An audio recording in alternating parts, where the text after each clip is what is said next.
اعوذ باللہ من الشیطان الرجیم، بسم اللہ الرحمن الرحیم۔ ناظرین محترم، السلام علیکم۔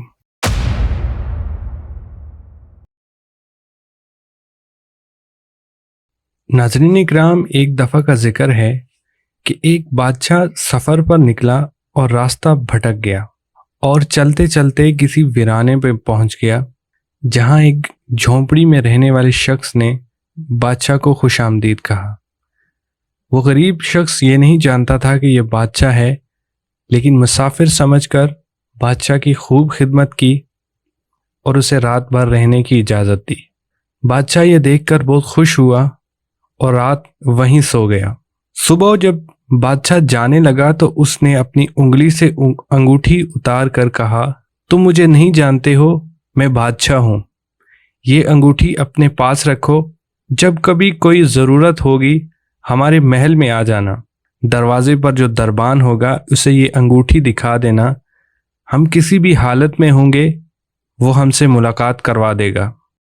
یہ کہہ کر بادشاہ اپنے محل کی جانب نکل پڑا۔ کچھ دن کے بعد اس شخص کو کچھ ضرورت پیش آئی تو اس نے بادشاہ کے محل کے بارے میں سوچا اور پھر اس نے محل کی طرف سفر کا آغاز کیا اور محل کے دروازے پر پہنچ کر دربان سے کہا کہ بادشاہ سے ملنا ہے۔ دربان نے اسے اوپر سے نیچے تک دیکھا اور دل میں سوچا کہ اس کی کیا اوقات ہے بادشاہ سے ملنے کی، یہ تو کہیں کا غریب اور مفلس انسان ہے، اور یہ کہہ کر اس نے اس دیہاتی انسان کو وہاں سے بھگا دیا۔ اس دیہاتی شخص نے پھر پلٹ کر دربان کو وہ انگوٹھی دکھائی، اور اب جو دربان نے دیکھا تو اس کی آنکھیں پھٹی کی پھٹی رہ گئیں۔ یہ بادشاہ کی مہر لگانے والی انگوٹھی تھی، اور اس نے حیرانگی سے پوچھا، یہ انگوٹھی آپ کے پاس کیسے؟ اس شخص نے دربان کو سارا قصہ سنایا، اور دربان کو بادشاہ کا حکم تھا کہ یہ انگوٹھی جو لے کر آئے گا ہم جس حالت میں ہوں گے اسے ہمارے پاس پہنچا دیا جائے۔ چنانچہ دربان اسے اپنے ساتھ لے کر بادشاہ کے خاص کمرے تک لے گیا۔ دروازہ کھلا ہوا تھا، اندر داخل ہوئے۔ اب یہ جو شخص وہاں چل کر آیا تھا اس کی نظر پڑی کہ بادشاہ نماز میں مشغول ہے، اور پھر اس نے دعا کے لیے اپنے ہاتھ اٹھائے ہیں۔ جب اس کی نظر بادشاہ پہ پڑی تو وہ وہیں سے واپس ہو گیا اور محل کے باہر جانے لگا۔ دربان نے کہا، مل تو لو۔ کہا، اب نہیں ملنا، کہ میرا کام ہو گیا ہے، اب واپس جانا ہے۔ تھوڑی دور چلا گیا۔ جب بادشاہ فارغ ہو گیا، دربان نے کہا، ایسا آدمی آیا تھا، یہاں تک آیا، پھر واپس جانے لگا۔ بادشاہ نے حکم دیا کہ اسے فوراً لے کر آؤ، وہ ہمارا محسن ہے، اور یوں دربان اسے بادشاہ کے پاس لے آیا۔ بادشاہ نے حیرانگی سے پوچھا، ایسے کیسے چلے گئے؟ اس نے کہا، بادشاہ سلامت، اصل بات یہ ہے کہ آپ نے کہا تھا کوئی ضرورت پیش آئے تو آ جانا، ہم ضرور پوری کر دیں گے۔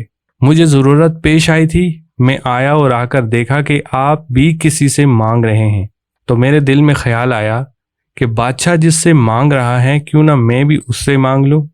یہ سن کر بادشاہ زار و قطار رونے لگا اور اس شخص کو انعام و اکرام کے ساتھ محل سے روانہ کیا۔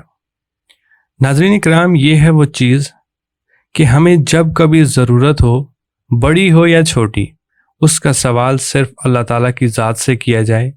وہی ایک در ہے جہاں مانگی ہوئی مراد ضرور ملتی ہے اور بہترین وقت پر ملتی ہے۔ اللہ پاک سے دعا ہے کہ اللہ پاک ہم سب کو عمل کی توفیق عطا فرمائیں، آمین۔ اگر آپ کو ہماری ویڈیو پسند آئی تو اسے لائک کریں، اپنی قیمتی رائے کا اظہار کمنٹس میں کریں، اور ہمارے چینل کو ضرور سبسکرائب کریں، اور نئی آنے والی ویڈیو تک اپنا اور اپنے گھر والوں کا خیال رکھیں۔ اللہ حافظ۔